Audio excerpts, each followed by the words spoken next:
오늘 우리에게 주시는 하나님의 말씀을 같이 읽겠습니다. 하나님의 말씀은 신약성경 에베소서 4장 7절에서 16절, 에베소서 4장 7절에서 16절, 제가 가진 성경은 신약성경 313쪽입니다.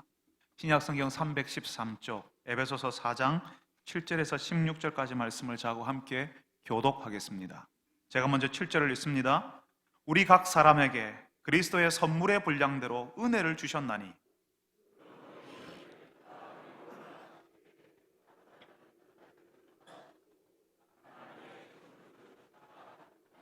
올라가셨다 하였은즉 땅 아래 낮은 곳으로 내리셨던 것이 아니면 무엇이냐?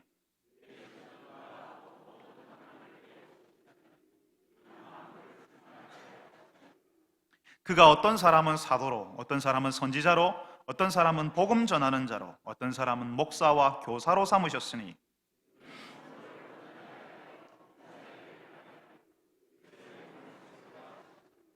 우리가 다 하나님의 아들을 믿는 것과 아는 일에 하나가 되어 온전한 사람을 이루어 그리스도의 장성한 분량이 충만한 데까지 이르리니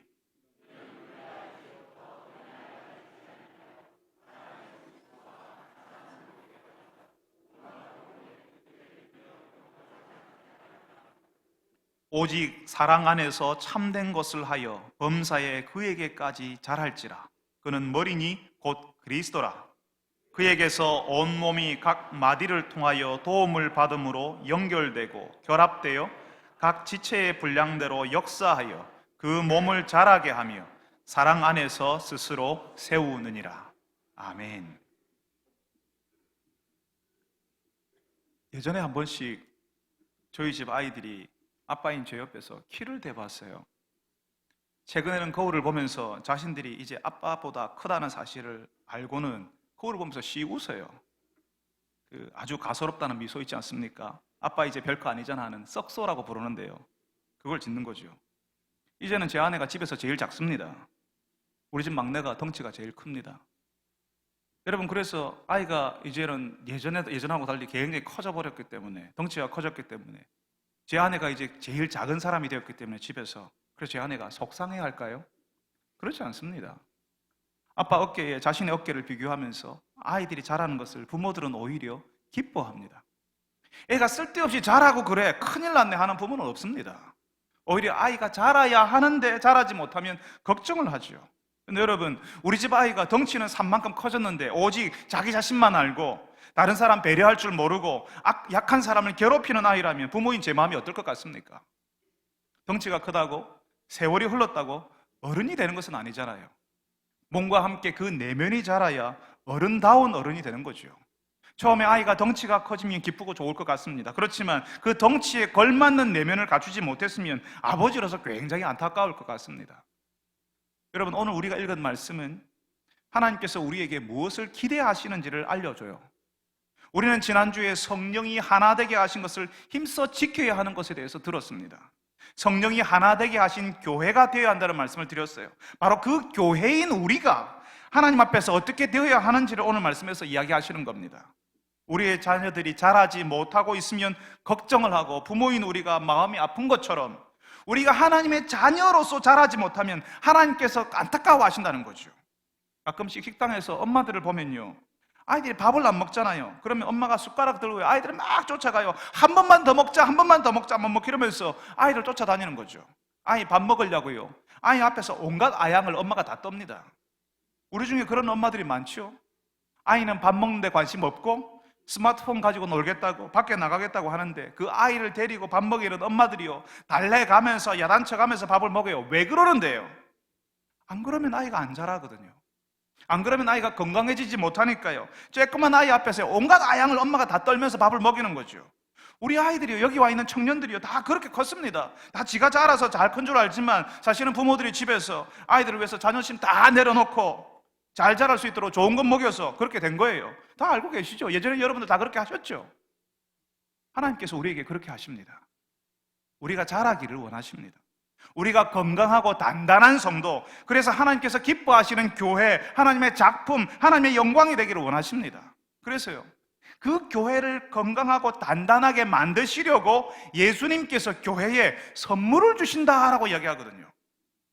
여러분, 예수님께서 교회에 선물을 주신다는 이 말씀을요, 굉장히 중요한 말씀인데, 이 교회에 선물을 주시는 예수님을 오늘 말씀에서 어떻게 설명하냐면요, 위로 올라가신 분, 하늘 위에 오르신 분이라고 이야기합니다.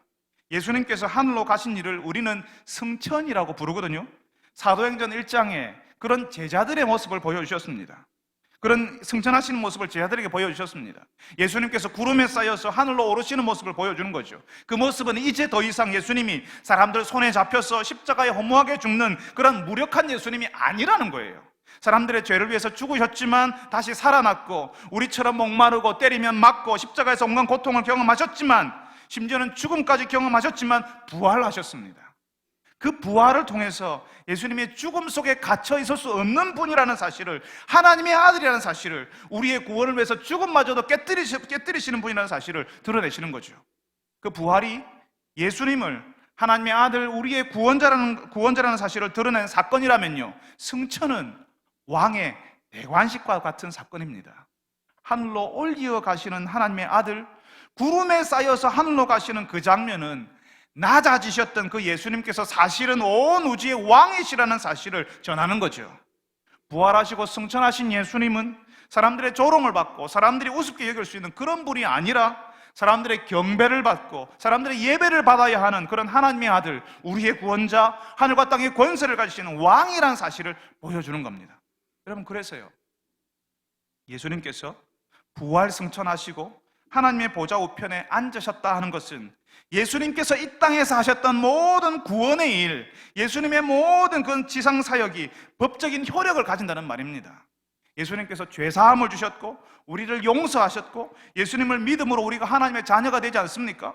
예수님께서 주신 그 용서, 자녀됨이, 우리가 하나님의 자녀가 되는 것이 예수님이 승천하셔서 하나님의 보좌의 앞편에 앉으시고 우리를 다스리시기 때문에, 하늘과 땅의 권세를 가지신 진짜 왕이시기 때문에 모두 법적으로 효력이 있다는 거죠. 예수님이 왕이 아니라면 아무 쓸모 없습니다. 예수님이 너 용서할게. 근데 예수님이 왕이 아니야. 그러면 쓸모 없는 거예요. 그런데 하늘과 땅의 권세를 가지신 예수님께서 진짜 왕이시기 때문에 우리에게 행하신, 우리에게 약속하신 모든 것들이 진짜로 법적으로 효력이 있다는 겁니다. 보이는 것과 보이지 않는 것들의 지배자, 그 왕이신, 실제로 다스리시는 그분이 그렇다 하면 그런 거 아닙니까? 예수님께서 그런 분이시기 때문에 우리가 받은 것, 우리가 누리는 것이 실제가 되는 거예요. 바로 그런 분이요, 오늘 말씀에는 교회에 선물을 주신다라고 말씀하십니다. 그리스도의 선물의 분량대로 은혜를 주셨나니 그가 위로 올라가실 때에 사람들에게 선물을 주셨도다, 뭐 이렇게 얘기하는 거죠. 그 선물이 뭐냐 하면요, 성도들이 교회를 세우고 교회를 섬기고 교회가 될 수 있는 은사예요. 하나님의 공동체를 섬기는 여러 가지 재능, 기술, 성품을 교회에 허락하신다는 거죠. 그런데 그 중에 오늘 특별히 말씀하시는 것은 교회에 어떤 사람들을 허락하셨다는 것입니다. 어떤 사람들요? 오늘 우리가 읽은 말씀 11절에 그가 어떤 사람은 사도로, 어떤 사람은 선지자로, 어떤 사람은 복음 전하는 자로, 어떤 사람은 목사와 교사로 삼으셨느니라 라고 하시는데요, 이 말씀은 예수님께서 교회에 사도들, 선지자들, 복음 전하는 자들, 목사와 교사들을 주셨다는 겁니다. 여러분, 사도가 뭐죠? 우리 교회 김성원 성도의 아들 이름이 사도더라고요. 우리가 보통 사도라고 할 때에 예수님의 제자들, 예수님의 죽음과 부활을 목격했던 사람들을 사도라고 그럽니다. 종종 어떤 분들은 지금 시대에도 사도가 있다고 말하는 분들이 계세요. 이 사도라는 말이 보냄받은 사람이란 뜻이거든요. 보냄받은 사람이라는 말이니까 넓은 의미로는 예수님의 부르심을 받은 모든 사람이 사도라고 할 수는 있습니다. 그렇지만 실제로 이 사도는 베드로, 바울, 요한 뭐 이런 사람들에게만 해당되는 말입니다. 우리는 사도의 일은 하지만 사도는 아닙니다. 보냄받은 사람으로 살아야 하지만 우리도 사도다라고 말하기는 어렵다는 거죠. 왜 이걸 강조하냐 하면요, 불건전한 신앙을 전하는 분들 가운데 자신이 하나님께로부터 직접 뭔가 메시지를 받아서 하나님께로부터 보냄받은 사도라고 주장하는 사람들이 있어요. 그래서 좀 신앙적으로 영적으로 연약한 사람들을 이렇게 넘어뜨리는 그런 사람들이 있어서 그렇습니다. 이건 선지자도 마찬가지입니다. 교회의 역사 속에서 하나님께서 한때 하나님의 말씀을 전하는 선지자들을 허락하신 적이 있습니다. 이 선지자들은 하나님께 직접 받은 메시지를 전하는 특별한 은사를 소유한 사람들이었습니다. 이제는 교회에 선지자적인 역할을 감당하는 사람은 있지만 선지자는 없습니다. 복음 전하는 자가 저를 주셨다고도 하잖아요. 이 복음 전하는 자는 여러 곳을 다니면서 하나님의 말씀을 전하는 일에 헌신한 사람을 가리키는 말입니다. 일종의 순회 전도자, 사역자를 의미하죠. 그리고 그 다음에 목사와 교사를 주셨다. 목사와 교사는 우리에게 익숙한 말입니다. 우리말로 목사라고 번역된 말은 원래 양을 치는 목자를 가리키는 말이었습니다. 우리는 이 말을 양을 친다 할 때 칠 목자, 그리고 스승사자를 붙여서 목사라고 번역을 해요. 하나님의 양무리를 돌보는 사람이란 뜻이죠. 그 주요한 일이 하나님의 말씀을 가르치는 일이기 때문에 스승사자를 붙여서 목사라고 부릅니다.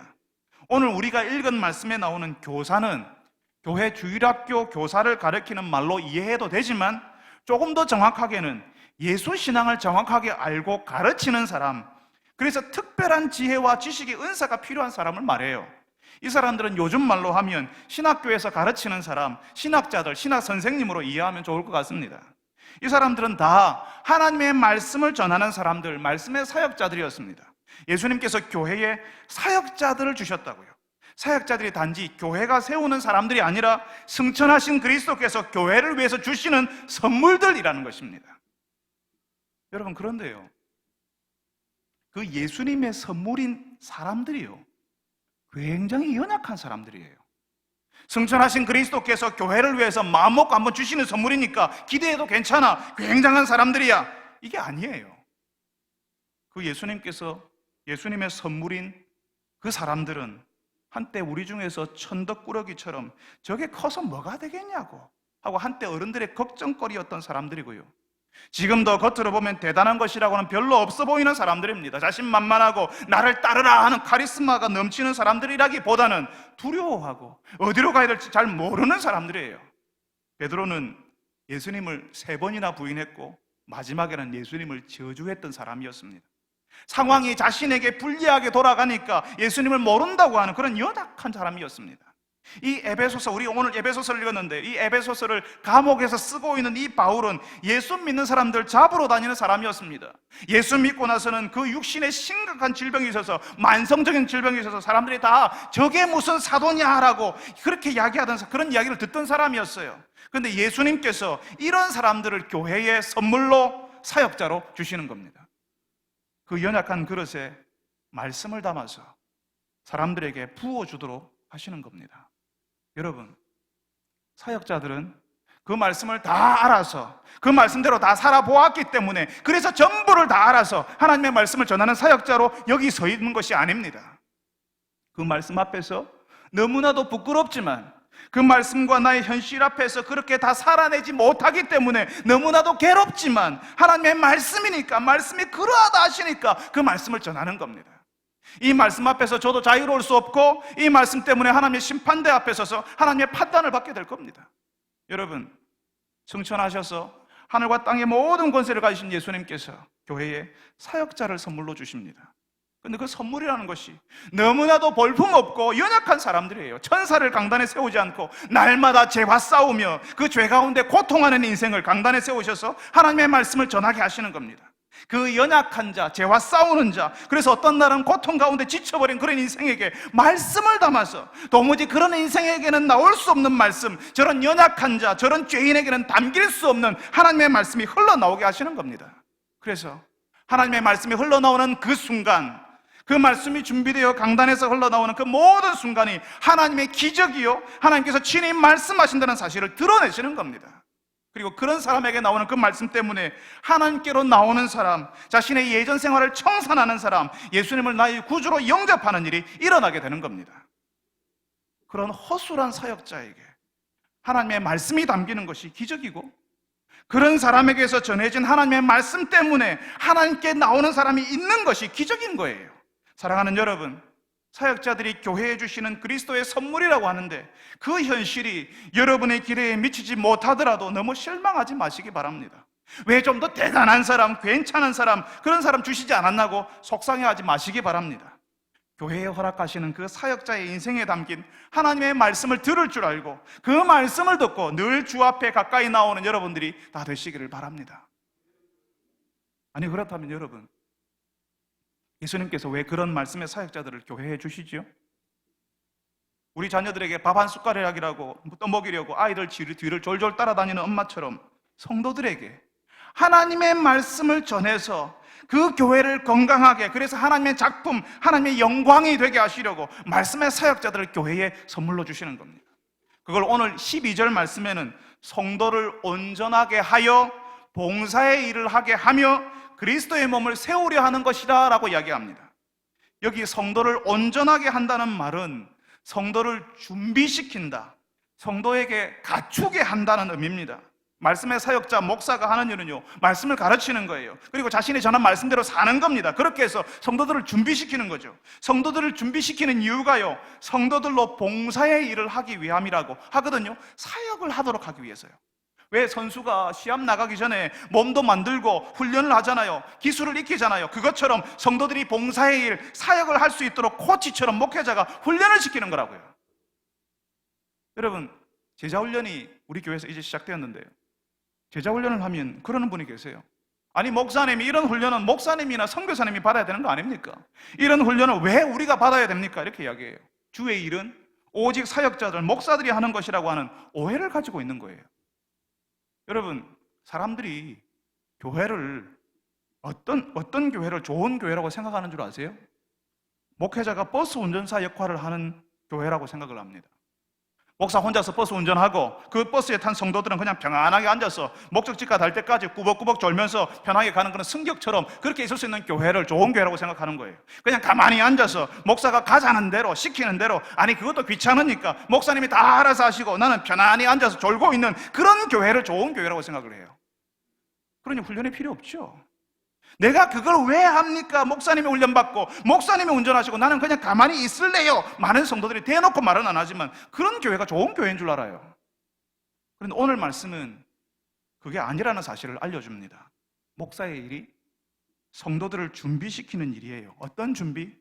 봉사의 일을 하도록, 사역을 하도록 준비시키는 일이요. 이 봉사라는 말은 원래에서 식탁에서 시중 드는 일을 말하거든요. 다른 사람들이 먹도록, 살도록 그 옆에서 시중 들어주는 것이 원래 봉사의 의미라는 겁니다. 성도들의 일이 그런 거예요. 다른 사람들이 먹도록, 살아나도록 돕는 일입니다. 그런 봉사의 일을 제대로 하려면요, 준비가 되어 있어야 돼요. 왜 저 사람만 먹이고 나는 안 주는데, 저 사람 왜 좋은 것만 주는데, 옆에서 식탁에서 시중 드는 사람이 그렇게 이야기해서 됩니까? 왜 당신만 맛있는 거 먹는데? 이렇게 하면 안 되거든요. 봉사의 일을 제대로 하려면 준비가 되어 있어야 합니다. 훈련을 받아야 해요. 오직 나만 바라보고 나를 위해 살았던 나의 관점을 바꾸는 훈련, 하나님이 아니라 다른 것을 의지하며 살았던 내 습관을 바꾸는 훈련, 하나님마저도 나를 위해 존재해야 한다고 하는 그런 이기적인 마음에서 벗어나서 하나님이 원하시는 생활을 하는 훈련을 해야 돼요. 그래야 제대로 섬길 수가 있습니다. 그래야 오늘 말씀처럼 그리스도의 몸, 교회가 세워진다고요. 그러니까 모든 성도들은, 예수님을 믿는 사람들은 훈련받아야 합니다. 봉사의 일을 위해서 준비되어야 된다고요. 여러분, 사람에게 중풍이라는 병이 찾아오면요, 자신의 몸을 잘 사용하지 못합니다. 그 몸의 일부가 혹은 심지어는 그 몸의 반이 움직이지 못하는 일이 벌어지기도 합니다. 그 몸이 반만 움직이지 못하는데 거의 정상적인 생활이 불가능합니다. 하나님께서 이 교회를 사람의 몸으로 비유를 하시거든요. 그리스도의 몸이다. 교회는 그리스도의 몸이라고 이야기하거든요. 그런데 여러분, 우리 교회는 준비되어서 봉사의 일을 하는, 활동하는 사람들이 얼마나 되겠습니까? 반이 넘을 것 같습니까? 모이는 성도들의 반이 한 50%는 주께서 기뻐하시는 그런 사역을 감당하는 분들일 것 같습니까? 성도들을 섬기고 세상을 섬기고 봉사하는 일에 성도들이 다 나서야 되는 거예요. 어디서는 마비가 되어 있고 어떤 것은 움직이지 못하고 그러면 정상적인 교회라고 볼 수가 없습니다. 그 일을 위해서 준비되고 훈련받아야 하는 거예요. 그 훈련을 받는 것이 정상이라고요. 훈련을 받지 않으면 하나님 없이 살아왔던 우리의 습관, 하나님을 바라보지 않으려고 하는 우리의 그 생활 방식이 참 바뀌지 않습니다. 그래서 예수를 믿는데도 예수 안 믿는 사람들과 별 다를 바 없이 살게 되는 거예요. 우리의 습관, 우리의 생활이 바뀌지 않으니까 여전히 우리의 생활에 욕망이 지배하게 되고 거기에서 빠져나오지 못하는 거예요. 여러분 이제 교회 나온 지 6개월밖에 안 된 분, 이제 1년에 채 안 된 분들이라면 이해가 됩니다. 그분들에게 그런 훈련을 요구하기는 어려워요. 그렇지만 오랜 시간 교회를 다녔고 신앙생활을 오래 했는데 아직도 주일에 한번 교회 나오는 것을 성도의 생활이라고 생각한다면, 적어도 나는 성도의 기본은 지키고 있다고 한다면 여러분 꿈에서 깨어나십시오. 예수님께서 제자들을 3년간 데리고 다니면서 훈련을 시키신 것처럼 자신의 생활을 드러내고 자신의 부족과 허물과 악함을 드러내고 예수님께로부터 교정받는 훈련, 그래서 새로운 생활을 익히는 훈련을 받지 않으면요, 우리의 악한 습관은 웬만하면 사라지지 않습니다. 우리가 하나님의 은혜를 받았어도 그 은혜를 덮어버리는 죄가 다시 우리에게서 자라게 된다고요. 훈련을 받았어도 그 훈련 받았던 세월이 오래 지났으면, 세월이 많이 지나면 그 훈련의 효과가 사라져요. 그래서 다시 조정하고 다시 교정을 받고 다시 훈련의 자리로 들어와야 하는 겁니다. 여러분, 목회자는 성도들을 하나님 앞에서 훈련받도록 돕는 사람입니다. 성도들을 훈련시켜서 사람을 먹이고 살리는 일을 하도록 돕는 사람이에요. 가정에서, 일터에서, 교회에서 봉사의 일을 하도록, 사역을 하도록 돕는다고요. 그렇게 성도들이 훈련받고 준비되어서 다 같이 움직이면요, 그야말로 그리스도의 몸, 교회가 서는 것입니다. 이 세상에 본 적이 없는, 하나님께서 이 땅의 사람들에게 보여주고 싶어하는 강력한 성령의 공동체가 되어가는 겁니다. 사랑하는 여러분, 여러분 모두가 봉사의 일을 하도록, 사역자가 되도록 부르심을 받았다는 사실을 알고 훈련받는 자리에 나오시는 분들이 되시기를 바랍니다. 목회자를 이해하고 그 목회자와 함께 그리스도의 몸 교회를 세워나가는 분들이 되시기를 바랍니다. 그러면 여러분, 말씀의 사역자들은 어떻게 사역해야 되는데요? 얼마 동안 사역을 해야 되는데요? 어떻게까지 해야 되는데요? 오늘 우리가 읽은 말씀 13절이 그 이야기를 하고 있습니다. 우리가 다 하나님의 아들을 믿는 것과 아는 일에 하나가 되어 온전한 사람을 이루어 그리스도의 장성한 분량이 충만한 데까지 이르리니, 여러분 이 말씀이 번역을 조금 다르게 하면요, 우리가 다 하나님을 아는 일과 믿는 일에 하나가 될 때까지, 온전한 사람을 이룰 때까지, 그리스도의 장성한 분량에 충만한 데까지 이를 때까지 목회자는 성도들을 훈련시키고 성도들은 이 목표를 가지고 그렇게 살아야 합니다. 그리스도의 장성한 분량이 이를 때까지 훈련받는 겁니다. 온전한 사람이 될 때까지 훈련받고 하나님의 아들을 믿는 것과 아는 일에 하나가 될 때까지 훈련받는 겁니다. 어떤 분들이 그러시대요. 교회의 직분자가 되기를 목표로 신앙생활을 하라고요. 교회의 장로가 되고 집사가 되고 권사가 되는 일을 목표를 잡아서 신앙생활을 할 때에 신앙의 진보가 있을 것 같습니다. 그렇지만 하나님께서 원하시는 것은 성숙한 성도, 잘하는 성도가 되기를 원하십니다. 그 성숙한 성도가 장로가 되고 그 성숙한 성도가 집사가 되고 그 성숙한 성도가 권사가 되어야 되는 거예요. 교회가 성숙할 때 그 직분자도 성숙한 사람들 중에서 세워지는 겁니다. 목회자들은 성도들이 하나님의 아들을 믿고 아는 일에 하나가 될 때까지, 성숙한 사람이 될 때까지, 그리스도의 장성한 분량이 충만한 데까지 이럴 때까지 사역해야 되고요, 성도들은 거기까지 잘하려고 애를 써야 되는 겁니다. 하나님께서 우리를 마지막으로 부르시는 날까지 그 잘하는 것, 그 성숙은 계속되어야 하는 겁니다. 여러분, 우리에게는요 직분의 은퇴는 있어요.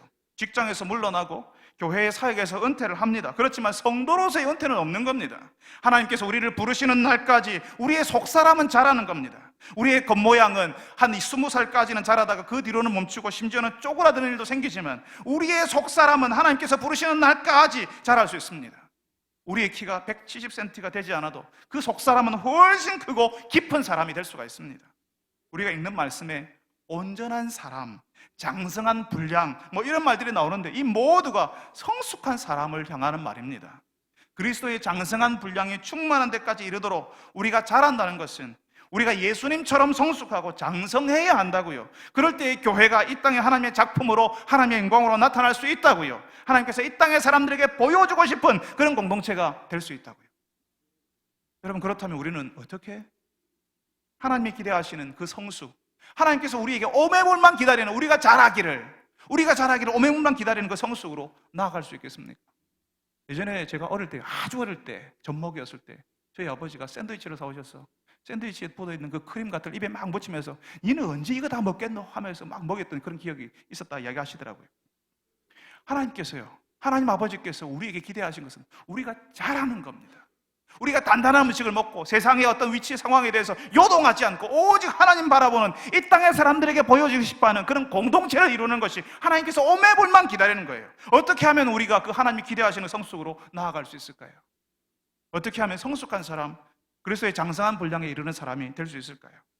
오늘 우리가 읽은 15절 말씀은 사랑 안에서 참된 것을 하라라고 말씀하십니다. 사랑 안에서 참된 것을 해서 모든 일에 그에게까지, 예수님에게까지 잘할지니라 라고 하는데요. 저는 설교를 시작하면서 우리 집 아이들이 거울을 보면서 아빠와 자기 어깨를 견주면서 자기가 얼마나 컸는지 가늠해 보온다는 이야기를 말씀을 드렸습니다.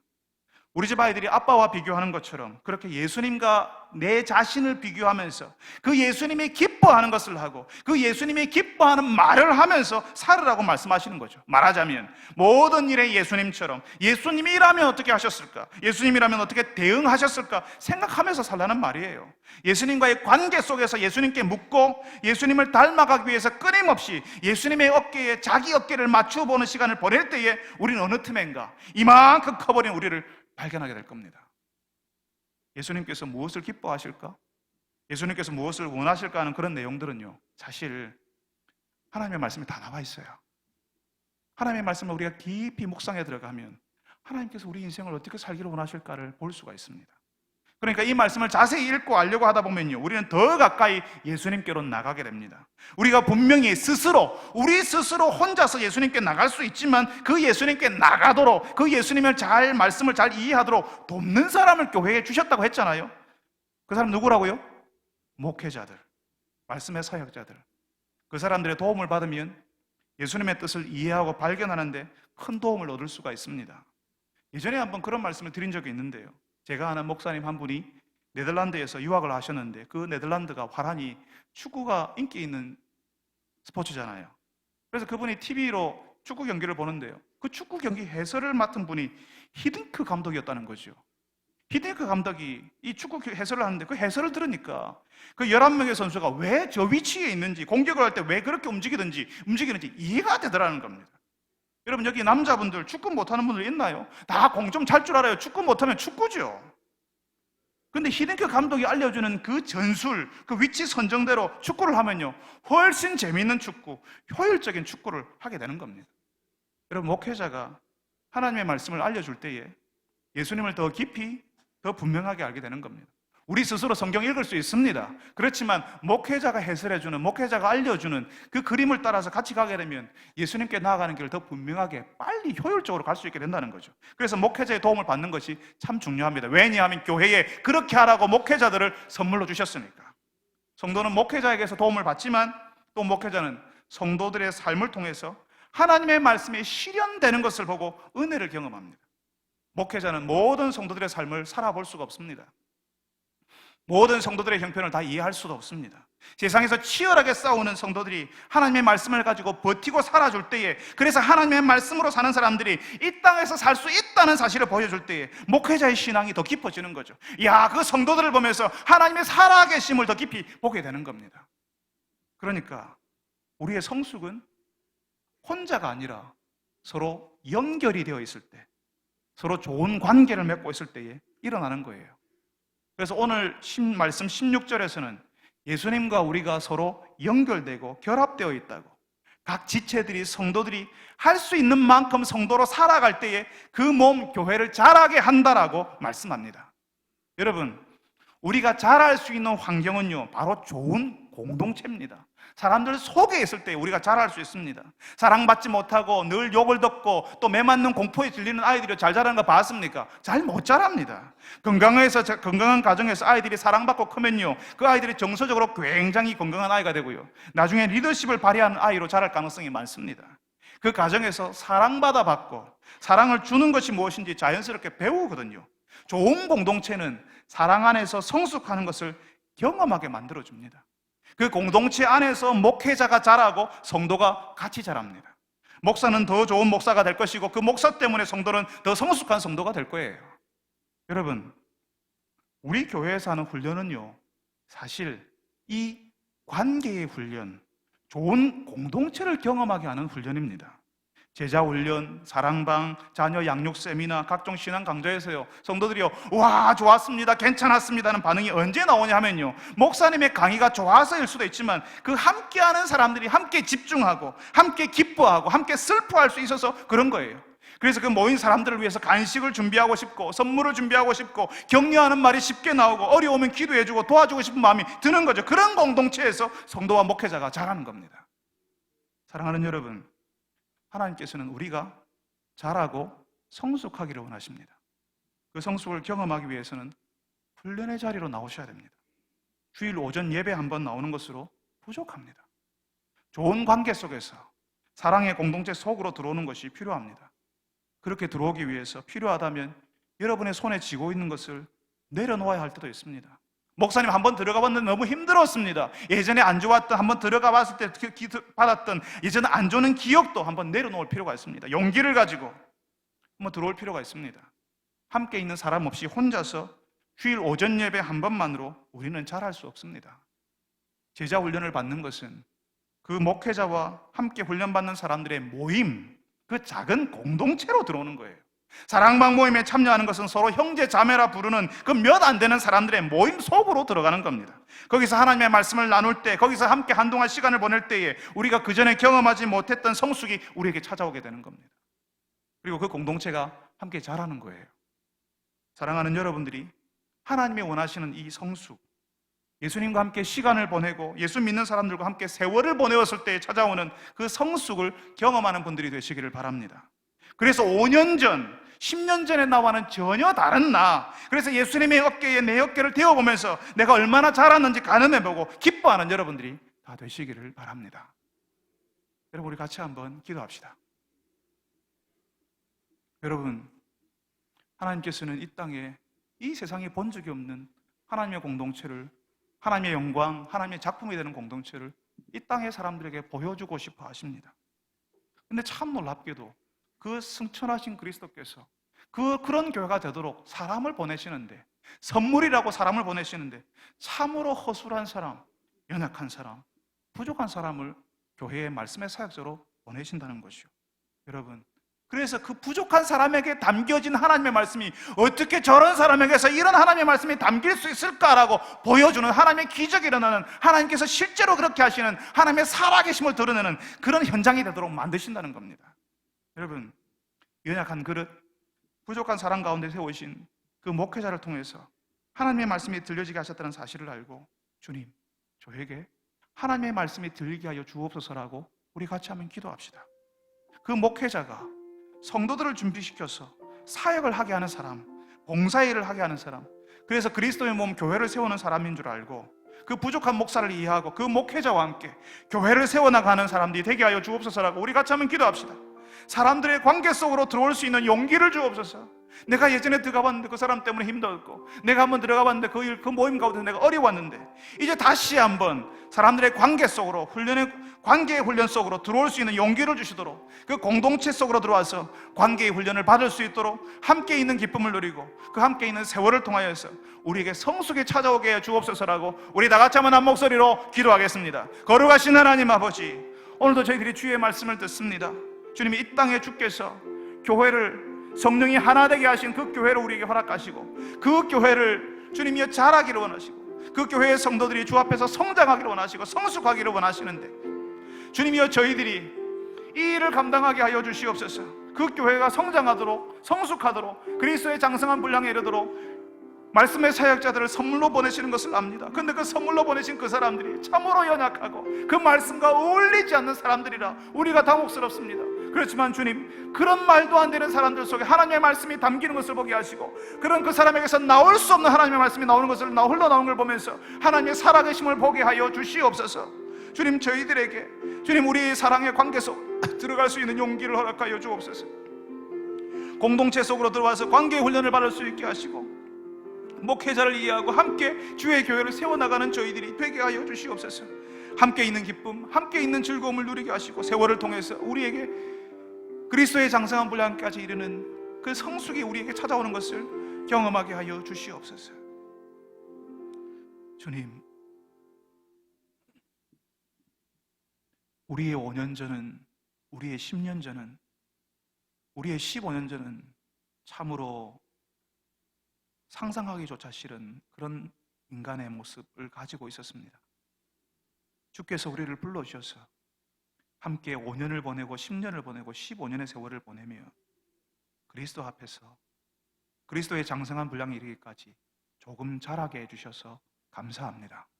주님, 주의 교회가 이 땅에 하나님의 거룩한 공동체, 하나님의 작품으로 등장하도록 하기 위해서 교회에 하나님의 선물, 말씀의 사역자를 보내신다는 사실을 알고, 주님, 그 사람 참 연약하고 부족한 그릇이지만 그 사람에게서 도저히 나올 수 없는 하나님의 말씀이 담기는 것을 볼 때에, 하나님의 기적이라는 것을 볼 때에 하나님의 살아계심을 보고 그 말씀을 들을 수 있는 자들이 되게 하여 주시옵소서. 주님, 그래서 그 목회자를 이해하고 그 목회자의 일을 이해하고 함께 훈련받으며 주의 교회를 세워나가는 자들이 되게 하여 주시옵소서.